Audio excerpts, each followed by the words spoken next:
Academy. Nos encontramos con el doctor Aquiles Ricardo Sotillo Antesana. Él es abogado máster en Derecho Constitucional y Procedimientos Constitucionales. Asimismo, es doctorante en Derecho Constitucional y Administrativo. Es miembro de la Academia Boliviana de Estudios Constitucionales, docente de pregrado y posgrado en diferentes universidades de Bolivia. Ha trabajado en el Gobierno Autónomo Municipal de La Paz, Ministerio de Justicia, Gobierno Autónomo Departamental de Santa Cruz, Tribunal Constitucional Plurinacional y actualmente es director jurídico de la Asamblea Legislativa Departamental de Santa Cruz. Doctor, para nosotros es un placer poder contar nuevamente con su participación en este curso que es muy importante. Entonces, por favor, ahora yo le voy a dar paso para que usted pueda iniciar con su exposición. Muy bien, muchas gracias, Mayra. Buenas noches y a través suyo dar la bienvenida a nuestros estudiantes, a nuestras estudiantes a esta nueva versión, como bien lo decía, de nuestro curso de violencia de género de la Ley 348, que consideramos que siempre es un espacio importante porque nos va a generar no solamente un tema de conocimiento de la Ley 348, que ese es el principal objetivo de este curso, sino también permitir la sensibilización en estos temas de violencia de género, ¿no? Entonces, ustedes ya saben un poco la estructura de los módulos. Vamos a tener 4 módulos, ustedes ya han pasado el primero, y los siguientes módulos, que los tendremos en las siguientes semanas, iremos trabajando diferentes temáticas relacionadas a la Ley 348. Entonces, en esta semana vamos a analizar y vamos a trabajar el módulo número 2, que está referido a las consideraciones teóricas sobre la violencia en razón de género. Entonces, este módulo ha sido diseñado bajo la estructura de dar una introducción muy importante a lo que tenemos que entender como violencia, a lo que tenemos que entender en relación al género con la violencia, y cómo en base a estos elementos introductorios, donde obviamente también hablaremos mucho de los derechos de las mujeres, se nos genera este elemento importante de la importancia y de la aparición de la Ley 348, ¿no? Lo importante y lo que queremos pretender en este módulo número 2 es identificar que la Ley 348 no aparece de la nada, sino aparece como una respuesta institucional, una respuesta del Estado ante una realidad que es justamente la violencia contra las mujeres, ¿no? Entonces ahí vamos a ver aspectos importantes esta noche. Vamos a ver los 2 primeros temas hoy día martes, y el día jueves veremos los 2 otros temas, ¿no? El 3 y el 4. Entonces, presentando un poco el módulo número 2, vamos a tener, como decíamos en el tema número 1, este elemento del patriarcado, que es un elemento importantísimo para entender justamente esta lógica de la violencia contra la mujer. En la segunda parte de hoy veremos la teoría de los derechos humanos, un poco hablando también del derecho internacional de los derechos humanos, y ya en el tema número 3 del día jueves hablaremos cómo ha ido evolucionando el reconocimiento y también la conquista de los derechos de las mujeres, para finalizar en el tema 4 de identificar y reflexionar sobre el estado de los derechos de las mujeres. En ese sentido, en la primera parte voy a dar una pequeña explicación de lo que hemos presentado, hemos preparado para el día de hoy, que es una complementación también a las lecturas que ustedes tienen, a las actividades de evaluación que ustedes tienen. Entonces hablaré unos minutos, una explicación breve, y luego ya cederemos la palabra para ver si tienen algunas preguntas, algunas consultas, también algunos comentarios, porque va a ser importante justamente eso, ¿no? La participación de cada uno y de cada uno en este curso. Entonces, identificando como tema número 1, habíamos señalado cuando diseñábamos este curso que es muy importante entender en qué contexto se da la Ley 348, es decir, una ley que tiene una finalidad bastante clara, pero que responde justamente a un contexto, que el contexto es la violencia contra la mujer. Entonces, cuando hablamos justamente de la Ley 348, cuando tenemos justamente estos cursos de actualización, estos cursos de conocimiento sobre la ley, tenemos que partir sobre un elemento importantísimo que hemos colocado ahí como primer punto, que es el tema de la violencia contra la mujer como una realidad, es decir, como un aspecto de la vida social de nuestra sociedad boliviana y de varias sociedades alrededor del mundo, que es justamente un hecho que se da todos los días y que se da en diferentes espacios. Entonces, la violencia contra la mujer es una realidad, Y ahí obviamente es muy importante partir sobre esta base porque nos hace tener conciencia de ante qué nos estamos enfrentando. Porque van a ver ustedes, y es muy importante cuando hablamos de la violencia contra la mujer y el conocimiento de la Ley 348, que no solamente esto se va desarrollando a partir de un elemento de capacitación que van a tener ustedes, cada uno y cada uno, sino que también, de una u otra manera, también es una formación sobre la importancia de los derechos humanos, sobre justamente que nos convertamos de una u otra manera en defensoras y en defensores de los derechos de las mujeres, de los derechos humanos. Entonces, es muy importante, vuelvo a repetir, que partamos sobre la lógica de que la violencia contra la mujer es una realidad del año 2020, una realidad que ha sucedido justamente desde otras generaciones, y en realidad la violencia contra la mujer es técnicamente un aspecto histórico, ¿no? Tanto en el mundo occidental como en el mundo oriental, como vemos también hoy día. Entonces, a partir de esa realidad de la violencia contra la mujer, de la supresión de sus derechos, de la discriminación, que ha sido justamente, vuelvo a repetir, la regla durante toda la historia universal, se ha generado un sistema de naturalización de la violencia. Es decir, de cómo desde la teoría, desde ciertas ciencias, desde ciertos discursos políticos, desde un sistema económico y desde las normas, ha habido una suerte de naturalización de la violencia, es decir, una especie de justificación de la violencia contra la mujer, partiendo sobre la base justamente de una desigualdad entre hombres y mujeres. Entonces, esto se puede identificar, esta naturalización de la violencia a lo largo de la historia, responde a un elemento importante, a un elemento estructural que lo hemos identificado y que obviamente dentro de muchos enfoques de derechos humanos se ha identificado como el patriarcado. Entonces, el patriarcado vamos a identificar que es un sistema social, es un sistema político, es un sistema jurídico que se basa en tres elementos importantes, ¿no? En el control, en la sumisión y en la opresión de las mujeres. Entonces, este sistema llamado el patriarcado, que vean al ser un sistema jurídico, político, social, económico, es un sistema bastante amplio, bastante grande, que permea todos los aspectos, como vamos a ir viendo, de la sociedad, ¿no? Me imagino ahora identificando también un ámbito educativo, un ámbito laboral, es decir, en todos los espacios vamos a ver cómo este sistema llamado patriarcado se va a ir justamente reproduciendo constantemente. Y este sistema, que vuelvo a repetir, esto solamente estamos haciendo la presentación, vamos a ir identificando sobre qué se asienta este sistema para que luego le podamos dar una valoración axiológica de que si está bien o está mal, pero primero hay que conocerlo, ¿no? Entonces, el patriarcado es un sistema, decíamos, que se basa en el control, en la sumisión y en la opresión de las mujeres. Entonces, desde el mismo nombre del patriarcado, obviamente, se va a construir esta figura del patriarca varón, del patriarca europeo, del patriarca blanco, que genera un aspecto de poder respecto al resto de las personas. Entonces, este sistema llamado el patriarcado es un sistema de poder donde la concentración de este poder, de las normas, de la economía, etcétera, recae en el hombre en desmedro de la mujer. Por eso vamos a identificar que este sistema patriarcal está presente en todos los espacios sociales, porque en todos los espacios sociales, conforme no solamente la sociología o la antropología, sino también desde el punto de vista constitucional, el poder está presente en todos los espacios sociales, desde una relación de pareja, una relación de familia, la relación en la que estamos teniendo, por ejemplo, en estas semanas, yo con ustedes, es una relación de poder. Es decir, siempre, y esto ya lo identificaba Maquiavelo, por ejemplo, también Michel Foucault, en el siglo XX, que donde hay relaciones humanas, existen relaciones de poder. El poder es una suerte de un aspecto inevitable en la vida social, donde siempre va a haber una persona que mande y otra que obedezca.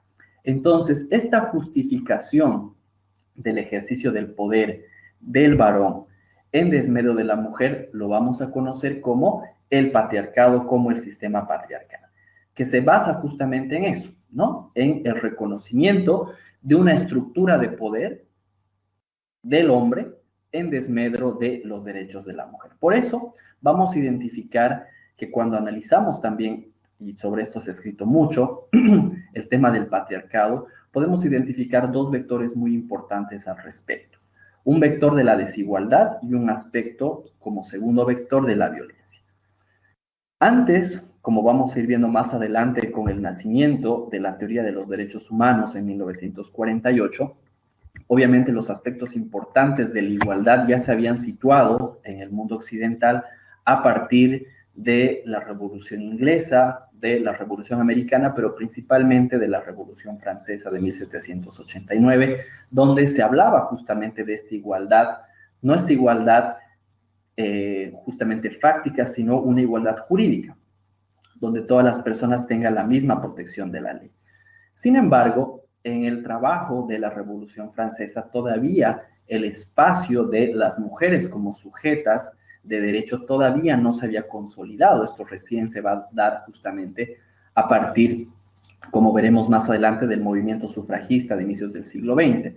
Entonces, cuando aparece, a esta idea queremos llegar, este aspecto muy importante de el liberalismo, que es la igualdad ante la ley, era una igualdad entre hombres, entre varones. Todavía no se visualizaba, vuelvo a repetir, a la mujer como depositaria o como persona con derechos. Entonces, vamos a ver que ya este patriarcado, no solamente en el liberalismo, sino mucho antes, incluso también en el siglo XXI, propone como un primer vector, decíamos, un aspecto de desigualdad de derechos entre hombres y mujeres. Que vuelvo a repetir, estamos haciendo una presentación de lo que plantea el patriarcado, para que luego cada uno y cada uno asuma una posición de que si esto está bien o esto está mal, si es que lo va a apoyar o lo va a criticar. Entonces, el patriarcado parte de las desigualdades naturales, desde las desigualdades físicas o biológicas entre hombres y mujeres.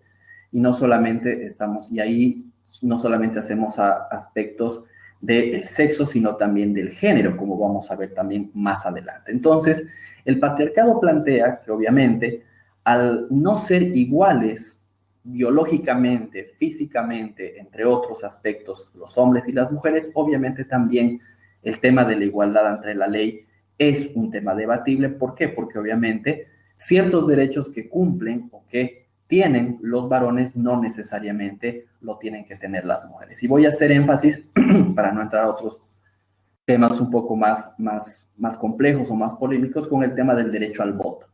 Entonces, cuando después de todas estas revoluciones liberales, decíamos, ¿no? Inglaterra, Estados Unidos, Francia, el tema de los derechos políticos, son estos derechos de elegir y ser elegidos, era completamente normal para los varones, obviamente con ciertas restricciones también.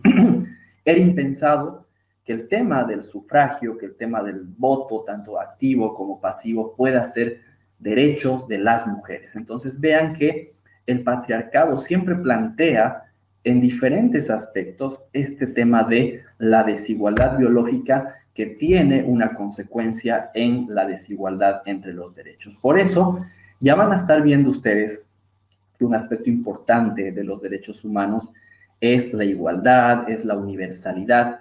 Entonces vean que el patriarcado ya comienza justamente a tener una relación bastante tensa con la teoría de los derechos humanos, con la teoría de los derechos fundamentales, porque obviamente son paradigmas bastante diferentes. Uno plantea, el patriarcado, un tema de desigualdad, y otro, obviamente, los derechos humanos, se basa, entre otros, en la libertad y la igualdad. Y este aspecto de desigualdad ha generado también un aspecto de violencia. Un aspecto de violencia que lo podemos analizar, si ustedes quieren, desde un punto de vista sociológico, desde un punto de vista antropológico, incluso desde la ciencia política, pero es muy importante, como este es un curso de la Ley 348, hacer también un énfasis en el aspecto legal. Es decir, cómo desde una acción o una omisión del Estado, históricamente todos los estados, los sistemas jurídicos, han tratado durante décadas de omitir este tema de la violencia contra la mujer. Y por eso hablábamos en un inicio de la violencia contra la mujer como una realidad, es decir, como algo que siempre ha existido, algo que está existiendo y que si no hacemos algo realmente estructural va a continuar existiendo. Entonces, ¿qué sucede? ¿Cuál es la relación de esta violencia que siempre ha sucedido respecto al ordenamiento jurídico? Ha sido, vuelvo a repetir, históricamente, tradicionalmente, invisibilizado. Es decir, el derecho no se ha tratado de inmiscuir en esta problemática, no ha tratado de incomodar al patriarcado hasta no hace un par de décadas donde realmente han comenzado a generarse diferentes normas que han venido atacando ya la estructura del patriarcado basada en la desigualdad y la violencia. Entonces, el patriarcado, decíamos, que se basa en la desigualdad y se va a expresar a partir de la violencia. Cuando nosotros vemos un acto de violencia, y vamos a ver en la ley 348 que hay un sinnúmero, un número bastante importante de tipos de violencia, entonces cuando vemos un aspecto de violencia contra las mujeres, no es más que la expresión del sistema patriarcal de una persona respecto a una mujer, porque obviamente esa actitud de violencia, vamos a ver que responde este sistema, porque la persona, el agresor, que va a generar justamente esta vulneración de los derechos a las mujeres, es fruto de este sistema patriarcal. La educación, la religión, las familias, de una u otra forma, vamos replicando históricamente este sistema patriarcal que, vuelvo a repetir, se basa en la desigualdad entre hombres y mujeres. Entonces, vean con esta primera parte, estas primeras ideas introductorias en este tema, lo que planteamos es que el tema de la violencia contra la mujer es la expresión de un problema, si ustedes, o una realidad mucho más grande. Y esa realidad, ese problema estructural es el patriarcado. Entonces, cuando se critica a la ley 348, cuando se la tira de que es insuficiente, de que no ha funcionado, es obviamente porque le estamos exigiendo una norma, un aspecto bastante amplio que obviamente ninguna norma va a poder cumplir. Es decir, a partir de una norma jurídica, llámese la ley 348 o cualquier otra ley, no es la única estrategia y no va a ser el único paso que se tiene que tomar por parte del Estado para cambiar una realidad. Entonces, la realidad es que vivimos en un sistema patriarcal y al ser un sistema tan grande necesita una respuesta integral. Entonces, dentro de estas respuestas integrales, la ley 348 es un eslabón, es una pequeña parte del trabajo justamente que se tiene que hacer para luchar y combatir la violencia contra la mujer. Dicho en otras palabras, que exista violencia contra la mujer no es solamente una responsabilidad de la ley 348, sino es una responsabilidad de toda la sociedad, porque obviamente habíamos dicho que esta violencia, este patriarcado, está en todos los espacios sociales. Entonces, obviamente, si bien contar con una ley 348 y otras normas internacionales es un elemento importante, no es el único elemento que nos va a exigir para trabajar esta temática. Entonces, yo lo planteo esto al inicio para que también tengamos una visión holística y una visión integral de dónde se está insertando la ley 348, ¿no? Que es una ley muy importante, pero vean que es una parte dentro de un espacio mucho más grande que es la lucha contra un sistema patriarcal. Asimismo, vamos a ver que este patriarcado, como habíamos señalado hace minutos atrás, tiene su origen desde un aspecto biológico de la fuerza, ¿no? Simone de Beauvoir, que es una de las precursoras del movimiento feminista del siglo XX, plantea justamente eso, ¿no?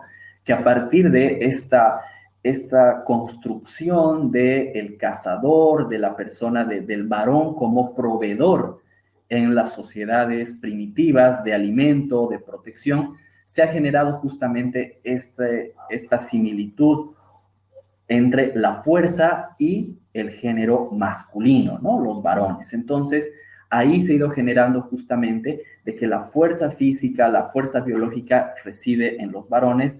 Por ende, hay una suerte de una sumisión natural, si ustedes quieren, de una desigualdad natural, como decíamos anteriormente, entre hombres y mujeres. Y a partir de esta desigualdad aparejada y como consecuencia de un aspecto biológico, históricamente se ha mantenido este aspecto, no solamente por los usos y las costumbres, sino que incluso también en varios momentos de la historia y también, por supuesto, en pleno siglo XXI, existen todavía justificaciones científicas o pseudocientíficas de la desigualdad entre hombres y mujeres. Y vuelvo a repetir, cuando hablamos de igualdad no lo estamos llevando desde un punto de vista biológico, sino, como es el curso en la Ley 348, desde un punto de vista de derechos. Dicho en otras palabras, cuando tenemos un enfoque de derechos sobre esta temática, planteamos de que todas las personas son iguales respecto al reconocimiento y al ejercicio de sus derechos. Entonces, como habíamos dicho, el patriarcado trata científicamente de justificar por qué las personas, las mujeres no pueden tener los mismos derechos que los varones. Obviamente esto nos puede generar un tema al siglo XXI que no tendría sentido, pero cuando vemos, como les decía anteriormente, desde un tema más integral esta temática, ahí vamos a ir identificando cómo este sistema sistemáticamente, valga la redundancia, va trabajando en varios aspectos de la sociedad para afianzar este elemento de la desigualdad. Entonces, vean que aquí un aspecto también importante es el tema del sexo y el género, ¿no? Cuando hablamos desde el punto de vista de los derechos sexuales, los derechos reproductivos, como justamente elementos que forman parte de la dignidad humana, identificamos que el sexo son aquellas condiciones, aquellas características biológicas que nos diferencian entre un hombre y una mujer, ¿no? El sexo principalmente en el aparato reproductor, ¿no? Por ejemplo, las mujeres tienen una vagina y justamente los varones tenemos un pene. Y el sexo sociológicamente ha determinado el género. El género son aquellas condicionantes, aquellos elementos que la sociedad espera desde el comportamiento, desde la ideología, desde las expresiones respecto al sexo de una persona. Entonces, si una mujer justamente tiene todos los elementos que habíamos visto biológicos para ser una mujer, la sociedad espera que tenga un género femenino, es decir, que tenga hijos, que sea justamente una madre abnegada, es decir, la sociedad a partir del género le asigna roles, ¿no? Cuando hablamos del género, el tema de los roles, el tema del papel en la sociedad es muy importante. Por eso cuando después de la Segunda Guerra Mundial se retoma esta segunda ola, si ustedes quieren, del feminismo con Simone de Beauvoir, aquí he traído una excelente frase que ella mencionaba, de que las mujeres no nacen mujeres, sino se llegan a hacerlo. ¿Por qué? Porque el concepto de la mujer desde su rol de reproducción, desde su rol de madre principalmente, como ese rol de compañera sexual, afectiva de un varón, es una construcción social. Entonces vean que cuando se trabaja y se comienza a criticar, permitiéndole a las mujeres que voten, que salgan a trabajar, que decidan sobre su cuerpo o cualquier otros elementos que ustedes imaginen, obviamente estamos atacando el tema del patriarcado. Y esta respuesta al patriarcado, de una u otra manera, se ha ido configurando desde el feminismo. El feminismo, hay diferentes corrientes sobre las cuales se las puede analizar. También el feminismo tiene diferentes expresiones, ¿no?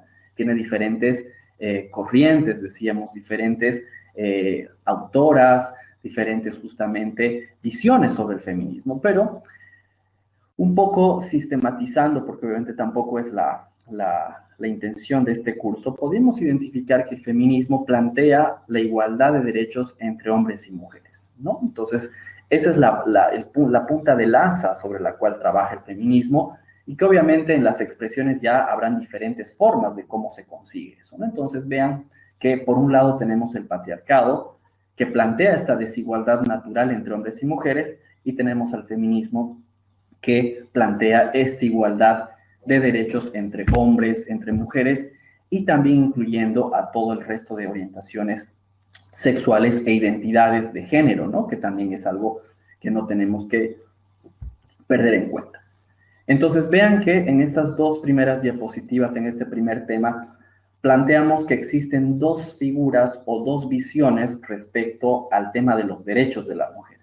Una visión patriarcal, que establece que no pueden tener los mismos derechos, y una visión feminista que plantea esta igualdad entre derechos, ¿no? Entonces, la elección, obviamente, de cuál es el mejor o la peor expresión, eso se va a ir construyendo, ¿no? Hay muchas personas que fundamentan muy bien el patriarcado, hay gente que fundamenta muy bien el feminismo. Entonces, la idea de este primer tema es que reflexionemos. ¿De dónde se incluye, de dónde nace la violencia contra la mujer? ¿Por qué se hablan de estos temas? Que hace una década o hace 15 años no se hablaba, ¿no? ¿Por qué hay tantas cifras? ¿Por qué hay tantos casos? ¿Por qué vemos en las noticias estas expresiones de violencia contra las mujeres? Responde, vuelvo a repetir, a este tema del patriarcado. Que vuelvo retomando un poquito y quiero hacer énfasis otra vez en esto. Es un sistema, ¿no? Es un sistema que tiene anclado en varios espacios de la sociedad. Entonces, el desmontaje de este sistema no solamente va a ser responsabilidad de las normas jurídicas, sino también de cómo esas normas jurídicas pueden permear, pueden cambiar esta realidad. Y por eso yo creo que es importante, y hay un antes y un después con la Constitución vigente, con la Constitución del año 2009, donde en diferentes espacios vemos cómo la Constitución plantea estos cambios estructurales, estos cambios de ver a los hombres y a las mujeres como sujetos y sujetas de derechos, en un aspecto de igualdad. Lo podemos ver desde la protección, por ejemplo, de la mujer embarazada, cuando hablamos del derecho al trabajo. Podemos hablar justamente de la protección de las mujeres en situación de violencia, que está en la Constitución. Podemos incluso identificar cuando el constituyente decide utilizar que para algunos es criticable, el tema, por ejemplo, del lenguaje de género, la presidenta, el presidente, las diputadas, los diputados, que para algunas personas es innecesario, es hasta justamente repetitivo, pero obviamente responde a una visión de visualizar, valga la redundancia, de identificar a los hombres y a las mujeres en una situación de igualdad de derechos. Entonces, no solamente hay diputados varones, sino también hay diputadas, y eso es ese reconocimiento de que las mujeres están en varios espacios, y también desde un punto de vista hasta trivial que puede ser el lenguaje, pero es importante, ¿no? Entonces, vean que hay esas dos miradas. Entonces, cuando vemos y tratemos de analizar los casos y en la estructura de la Ley 348, no tenemos que perder de vista esto, por favor, que estamos en un sistema patriarcal, en un sistema que plantea la desigualdad entre hombres y mujeres, y cómo hay diferentes esfuerzos para justamente contrarrestar esta situación. En esos esfuerzos para contrarrestar estas situaciones, vamos a ver un aspecto importante que son los derechos humanos. Los derechos humanos que los escuchamos, que los analizamos todos los días, los que trabajamos en el área del derecho, siempre estamos familiarizados con esta temática, pero a veces también se invisibiliza el contenido y la teoría de los derechos humanos, ¿no? Es decir, qué son los derechos humanos, cuál es su alcance, cuál es su contenido. Yo creo que es muy importante analizarlo. ¿Por qué? Porque la Constitución vigente, a partir del artículo 13 en adelante, va a generar elementos muy importantes sobre el cual va a revolucionar y va a actualizar varios aspectos importantes de los derechos humanos. Entonces, desde su naturaleza jurídica, podemos identificar que los derechos humanos son un conjunto de atribuciones, de facultades, de libertades, ¿no? Algunos autores hablan incluso de los derechos humanos como derechos subjetivos, es decir, esas atribuciones que tiene una persona respecto a algo. Entonces, desde la naturaleza jurídica, decíamos, puede ser una atribución, una facultad, una libertad, un derecho humano, que está acompañado con un aspecto muy importante que se llama la inherencia. Es decir, esta inherencia, que es un legado del aspecto del derecho natural, tanto en la antigua Grecia como en la Edad Media, plantea que toda persona por el solo hecho de ser persona, ya nace con una batería, con un listado de derechos. Es decir, es sujeta y es sujeto de derechos por su mera existencia. Entonces, a partir de esta idea del derecho natural, los derechos humanos también plantean eso, que todos los seres humanos tenemos una serie de derechos solamente por nuestra condición de seres humanos, ¿no? Y sobre esto, obviamente, se basa mucho el tema de la universalidad de los derechos humanos, porque sin importar dónde uno se encuentre, cuál sea su nacionalidad, cuál sea su orientación sexual, y en este caso, cualquiera sea su sexo, tenemos los mismos derechos, ¿no? Este es un planteamiento de los derechos humanos, que como vamos a ver más adelante, si bien nacen formalmente con la Declaración Universal de los Derechos Humanos en 1948, pero esta idea de los derechos naturales, los derechos humanos, se va a ir planteando inclusive mucho más antes de la antigua Grecia. Entonces, lo que sucede en 1948 con la Declaración de los Derechos Humanos es solamente una recopilación histórica y ese reconocimiento por fin a nivel universal, a nivel justamente de todas las naciones de que existen derechos humanos, ¿no? Entonces, ¿cuál es la importancia de los derechos humanos? Es decir, no solamente esto tiene un fundamento muy importante respecto a la igualdad y a la libertad, sino la importancia vamos a identificar como señalando su utilidad dentro de la sociedad, ¿no? Es decir, tratar de responder la pregunta, ¿para qué sirven los derechos humanos? Y la importancia de los derechos humanos vamos a establecer que son un medio de protección hacia la igualdad y la libertad de las personas. Entonces, tiene una finalidad bien importante, bien marcada, pero también bien pretenciosa los derechos humanos, porque va a tratar justamente, como decía, de tutelar la libertad y la igualdad, que obviamente va a requerir no solamente de un reconocimiento de una batería o de un listado de derechos, sino también de acciones del Estado. Por eso, y quienes tengan su Constitución a mano lo pueden revisar luego, el artículo 13 de la Constitución, que es uno de los artículos más importantes de nuestro texto constitucional, porque considero que en el artículo 13 y en el artículo 14 tenemos toda la teoría de los derechos humanos, vamos a identificar que el constituyente ha generado que los derechos humanos son tan importantes que el Estado tiene una responsabilidad, nace un deber para el Estado cuando hablamos de derechos humanos, que es justamente su garantía.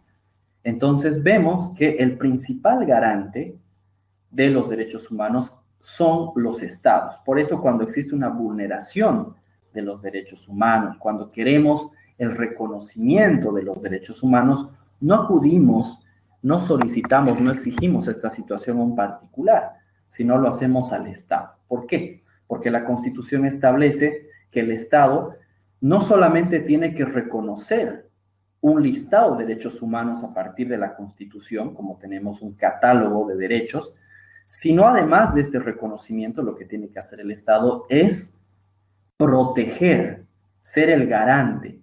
¿Y cómo se protegen? Que eso será lo que vamos a ver en el módulo número 4, a partir de diferentes acciones.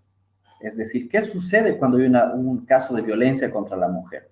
Puedo irme a la vía penal, puedo irme a la vía constitucional, es decir, el Estado nos tiene que dar como ciudadanas y como ciudadanos esos elementos por el cual yo pueda proteger los derechos y en este caso pueda justamente denunciar situaciones o casos de violencia, en este caso en nuestro curso, violencia contra la mujer.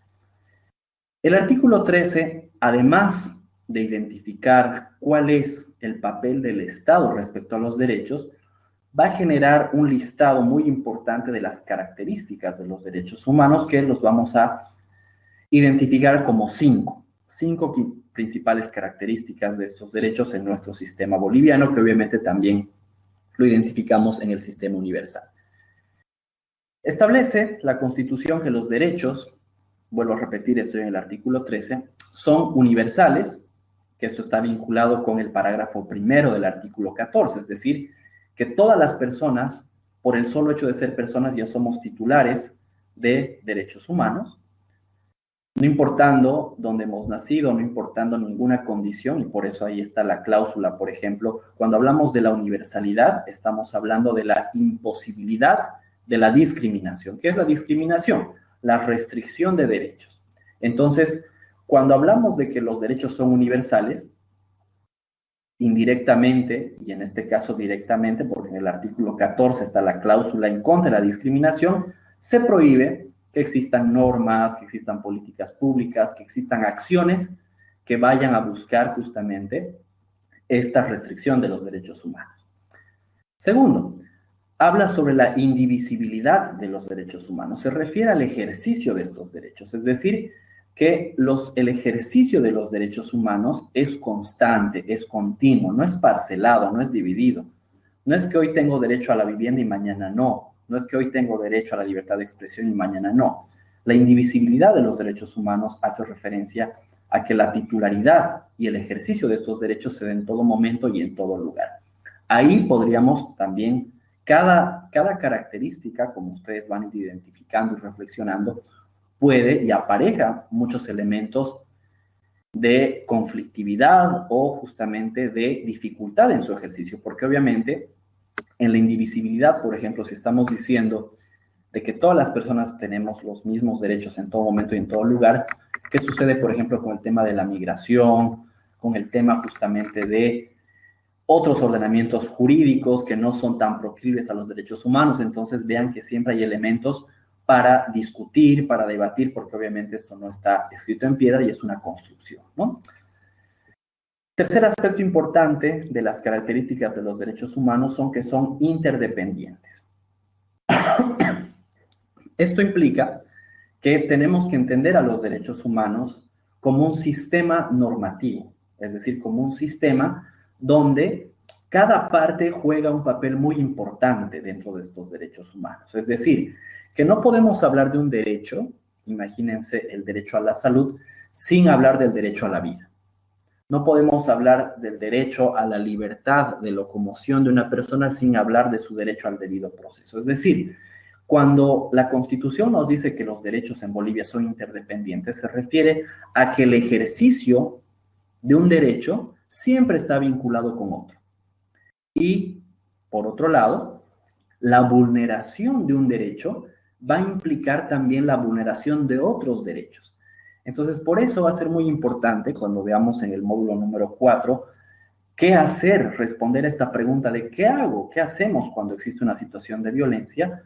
No solamente identifiquemos un aspecto penal, que es lo que más o menos plantea también la ley 348, sino veamos otras maneras y otras formas de tutelar esos derechos, ¿no? Y por eso también hablaremos brevemente de, por ejemplo, algunas acciones constitucionales que nos puedan ayudar, como por ejemplo el tema de la acción de libertad, que brevemente, adelantándonos, la acción de libertad no solamente tutela la libertad en Bolivia, sino tutela el derecho a la vida.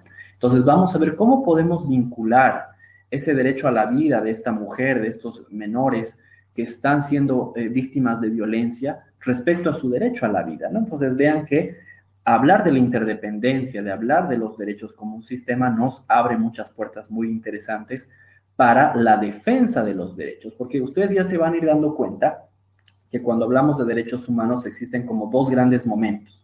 Un primer momento de reconocer, es decir, de que yo sé que tengo una serie de derechos, que tengo un listado, una batería de derechos, y un segundo momento que es el ejercicio o qué puedo hacer cuando se vulneran esos derechos, ¿no? Entonces, de nada nos sirve tener un gran listado de derechos, como es en nuestro caso, ¿no? Casi 100 artículos en la Constitución de Derechos Humanos, del artículo 15 al 107, pero también qué sucede cuando se vulneran, cuando yo voy a un centro de salud y no me quieren atender si la Constitución dice que la salud es gratuita. Entonces, vamos a ver cómo podemos trabajar esos temas también.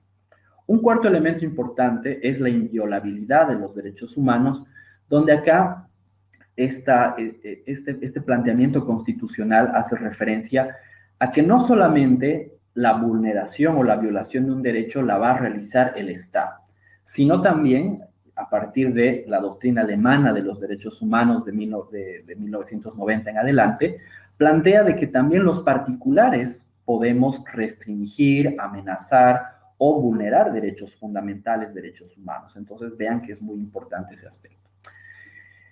Que puedo accionar contra también particulares, no solamente contra el Estado, como tradicionalmente hemos aprendido.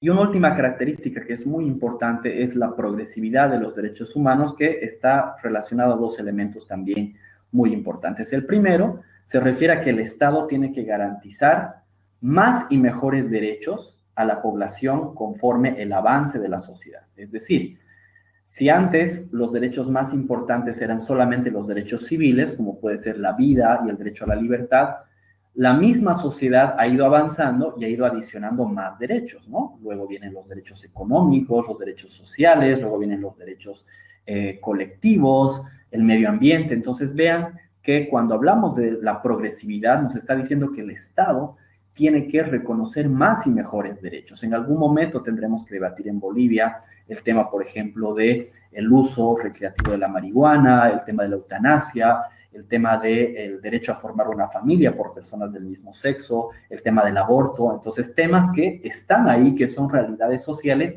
y que obviamente en algún momento el Estado tendrá que entrar a, ya sea regular, prohibir, permitir, eso será otro tema, pero tiene que ser tratado, ¿no? Y también la progresividad, decíamos, como un segundo aspecto muy importante, hace referencia al principio de no regresividad. ¿Qué significa esto? Que cuando el Estado reconoce un derecho y establece ciertas políticas públicas para el ejercicio de ese derecho queda como blindado, es decir, hay una prohibición de que venga un nuevo gobierno, una nueva visión de los derechos y sea restringible, sea restrictivo al ejercicio de los derechos. Entonces, el principio de no regresividad se refiere a que si el Estado reconoció un derecho, ese derecho ya no puede perderse. Ese derecho ya queda en el ordenamiento jurídico y es exigible en respecto a muchos elementos, ¿no?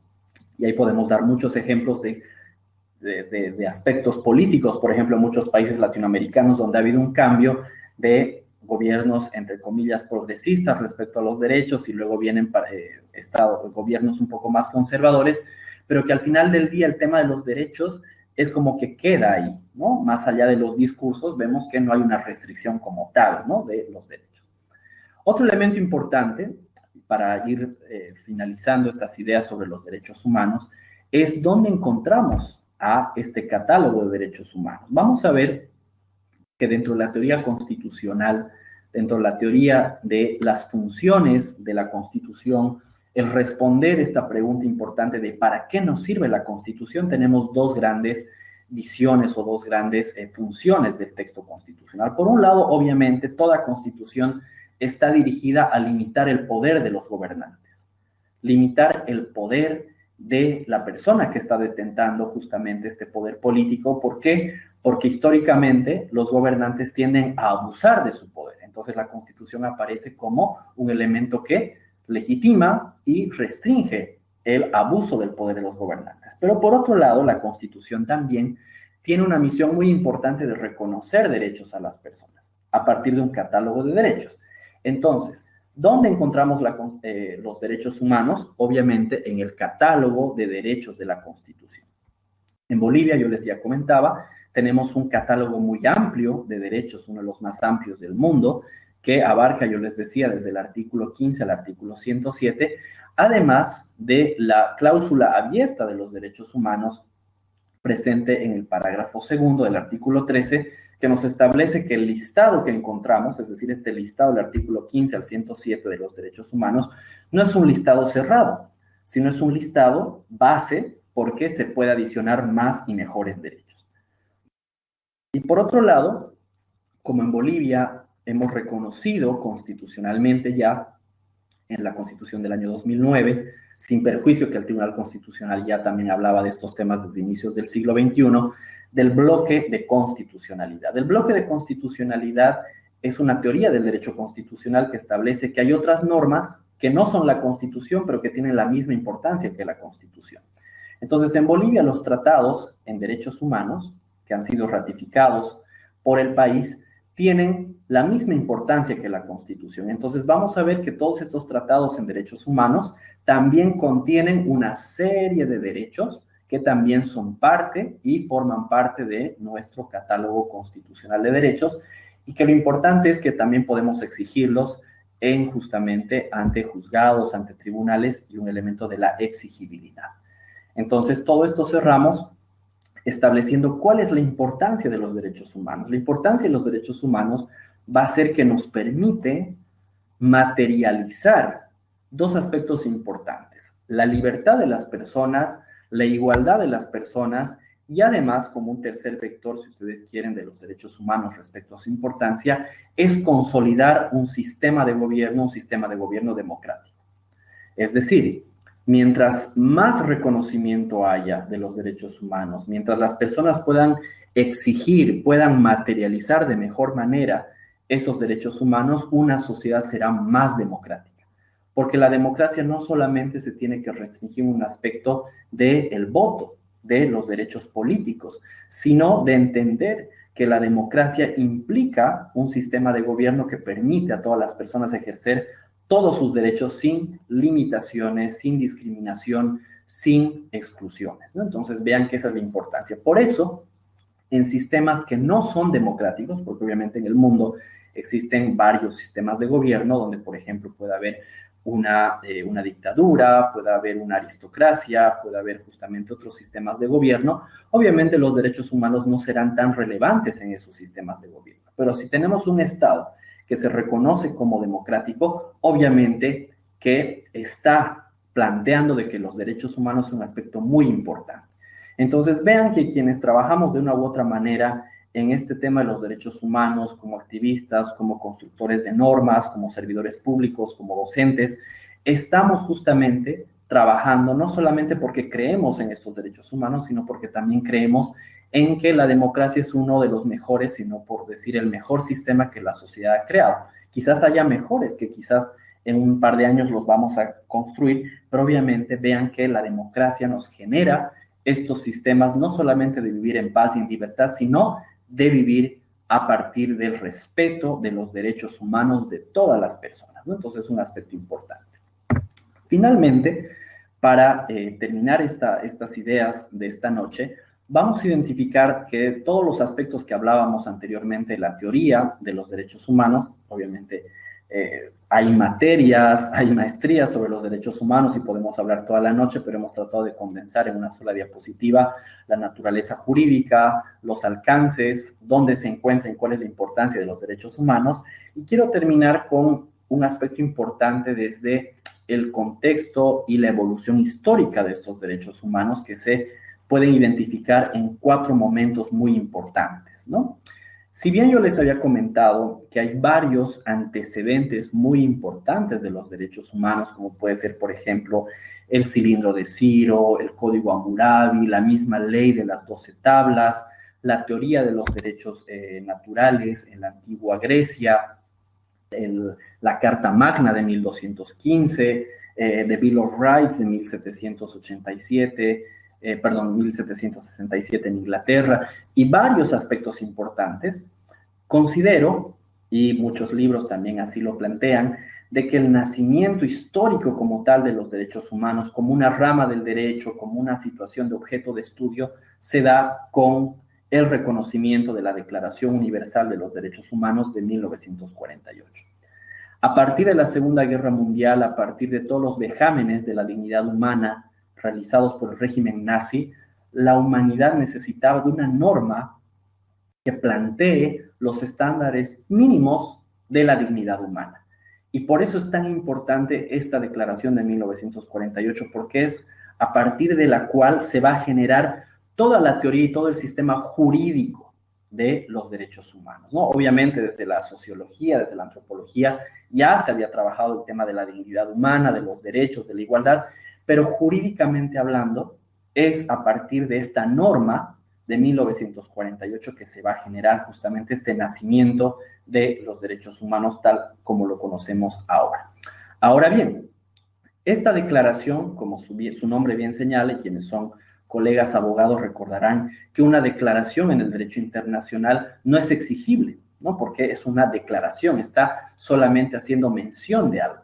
Entonces, había la necesidad de operativizar esta Declaración Universal a partir de otra norma jurídica o de otras normas jurídicas a nivel internacional para, vuelvo a repetir, tratar de darle operatividad a la declaración y no quede solamente la declaración como un listado de buenos deseos, sino que realmente sea una norma jurídica exigible. Entonces, como un segundo momento dentro de esta historia de los derechos humanos, vamos a encontrar la elaboración de los dos pactos de la declaración. Vean que hay una declaración y hay dos pactos, y esto responde el Pacto Internacional de Derechos Civiles y Políticos, como lo hemos colocado acá, y el Pacto Internacional de Derechos Económicos, Sociales y Culturales. Es decir, estos dos pactos son los que operativizan la Declaración Universal. Es decir, si ustedes quieren el día de mañana demandar al Estado boliviano por una vulneración de derechos, no tanto nos vamos a, obviamente haremos mención a la declaración, pero jurídicamente serán estos dos pactos los que nos van a dar los insumos jurídicos para poder exigir al Estado el respeto de los derechos. Entonces, estos dos pactos que se dan y son elaborados en 1966 en el seno también de las Naciones Unidas. Es un elemento interesante porque son dos pactos, les decía, porque responde un poco a la coyuntura de la década de los 60 en el mundo, ¿no? En plena Guerra Fría, las dos superpotencias que estaban obviamente presentes en las Naciones Unidas, la Unión Soviética y los Estados Unidos, tenían visiones diferentes de los derechos humanos. Para los soviéticos, los derechos civiles y políticos no eran parte de los derechos humanos, y para los americanos, los derechos sociales y económicos no eran parte de estos derechos humanos. Entonces no se pueden poner de acuerdo, entonces cada uno promueve un pacto diferente, ¿no? Todos los países, el 90% de los países en el mundo ha ratificado, igual que Bolivia, estos dos pactos, pero obviamente vean que esta lógica y esta pelea política de la Guerra Fría nos generó dos pactos, ¿no? Por eso hay dos pactos y no solo uno, ¿no? Bastaría que haya un pacto de derechos, pero no, hay dos por esta lógica que les explicaba. Luego, a partir de la Declaración Universal, de los dos pactos, empezamos con un tercer momento, que es un momento muy importante ya para la ciudadanía, porque se van a comenzar a generar sistemas regionales de protección de los derechos humanos, ¿no? El sistema europeo, el sistema africano, pero el sistema que es el primero, el que da nacimiento y es quizás el que más entendimientos y más desarrollo ha tenido a nivel mundial es, por supuesto, el Sistema Interamericano de Derechos Humanos, con la elaboración de la Convención Americana de Derechos Humanos de 1969, como también la conocemos, el Pacto de San José de Costa Rica. ¿Por qué? Porque el pacto tiene dos partes, ¿no es verdad? Una parte donde reconocemos derechos muy importantes, pero luego, en una segunda parte de la convención del pacto, tenemos la creación del Sistema Interamericano de Derechos Humanos, compuesto, como veremos también más adelante, por la Comisión Interamericana de Derechos Humanos y la Corte Interamericana. Entonces, ¿qué genera eso? Que vean, a finales de los 70, la OEA, donde se elaboró este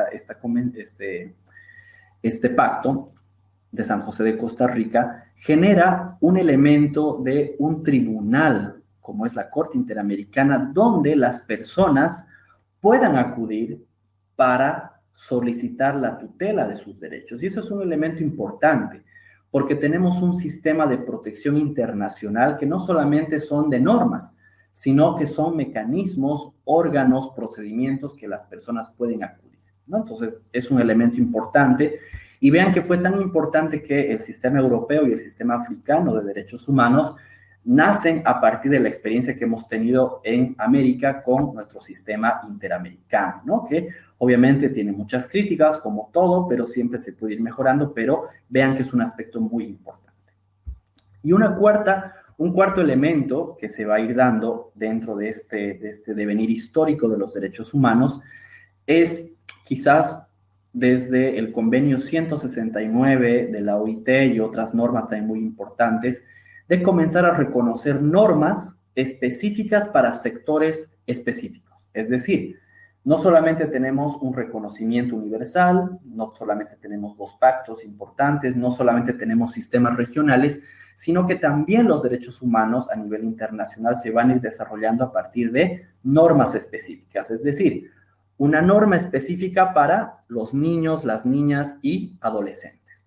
Otra norma para las adultas y los adultos mayores. Otra norma para las personas privadas de libertad. Otra norma para las personas con orientación sexual diversa. ¿Me entienden? Entonces vean que en esa lógica también los derechos de las mujeres son parte de este cuarto momento de los derechos humanos donde existen normas específicas, y eso lo veremos el día jueves, ¿no? Cómo a partir de una norma internacional, que es la Convención de Belém do Pará, los diferentes estados comienzan en esta cuarta etapa a regular normas específicas para las mujeres, que en este caso obviamente es nuestra Ley 348. Entonces vean que lo que hemos pretendido en este día martes, y que lo vamos a complementar el día jueves, es tener una introducción más o menos integral a los aspectos que vamos a estar viendo. Es decir, no podemos ingresar a hablar de la Ley 348 si no identificamos más o menos cuál es el contexto en el cual se va a insertar el tema de la ley. Entonces vean que esta ley va surfeando, va navegando entre las aguas de los derechos humanos y del sistema patriarcal.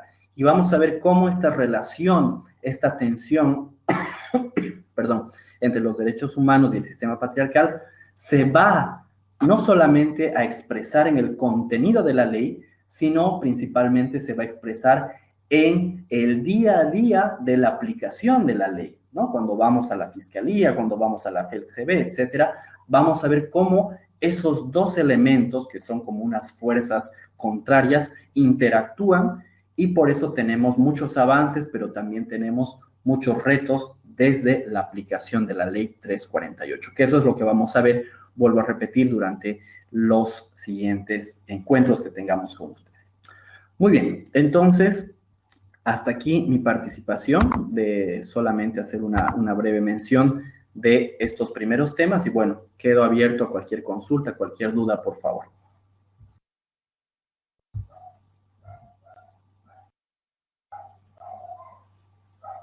Agradecemos mucho, doctor, por su los participantes a que puedan realizar consultas. Como pueden ver, tienen un chat disponible para enviar las mismas de manera escrita, o también pueden habilitar sus micrófonos para hacerle llegar su consulta al doctor de manera verbal, por favor. Tenemos un mensaje del doctor Flores Barroso, nos dice: buenas noches, doctor, excelente exposición.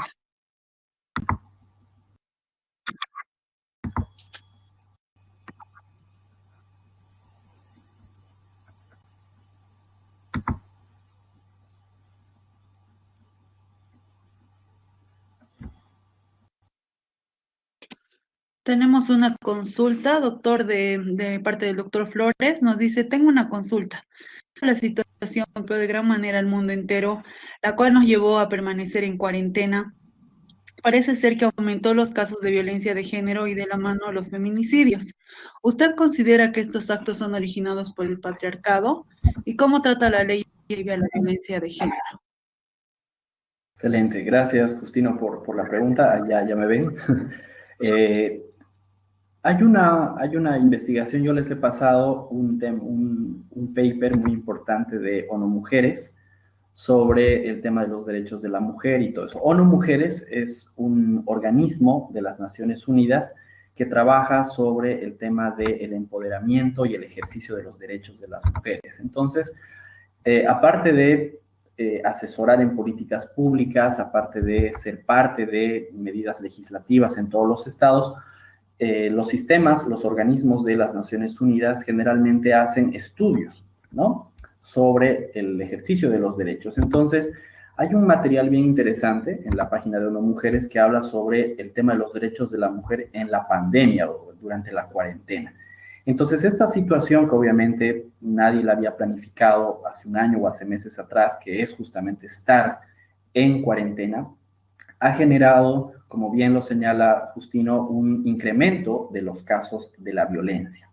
Entonces, Partiendo sobre la base que yo les planteaba como una sugerencia de que entendamos a la violencia contra la mujer como un hecho histórico, como un hecho que siempre ha sucedido, el incremento de las denuncias considero que es un aspecto positivo, porque es decir, la violencia siempre ha existido, lo que no ha existido han sido los mecanismos para denunciar y para dar alguna sanción contra los agresores.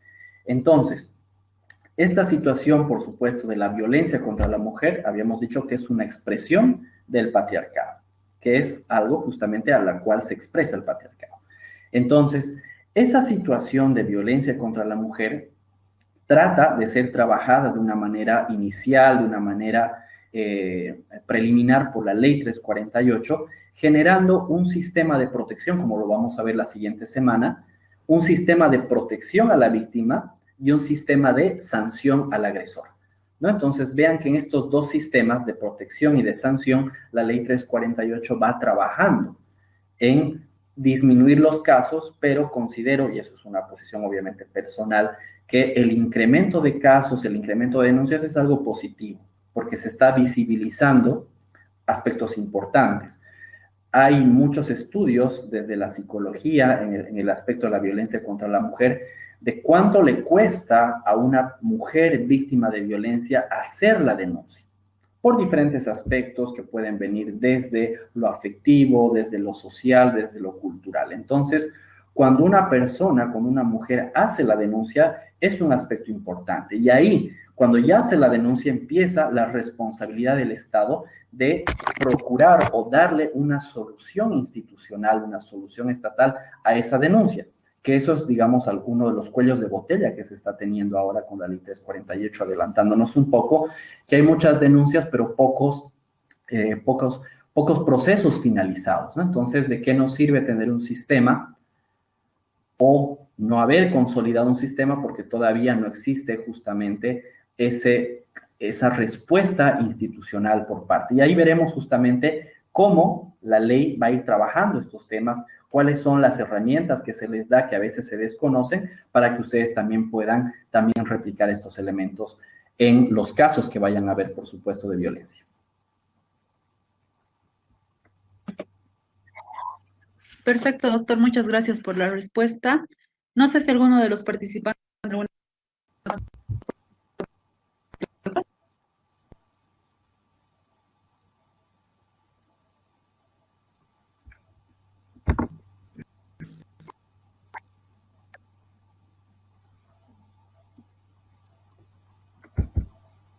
Perfecto, doctor. Me parece que por esta sesión no tenemos más consultas. Si usted está de acuerdo, podemos dar por finalizada la videoconferencia. Excelente, muy bien, Mayra, y nos vemos el día jueves entonces. Un saludo. Muchas gracias a usted por su tiempo, doctor. También a las personas que han participado de la videoconferencia. La misma ha sido grabada y va a ser subida posteriormente a plataforma para su revisión. Nuevamente agradecemos a todos y que tengan todos buenas noches. Gracias, doctor.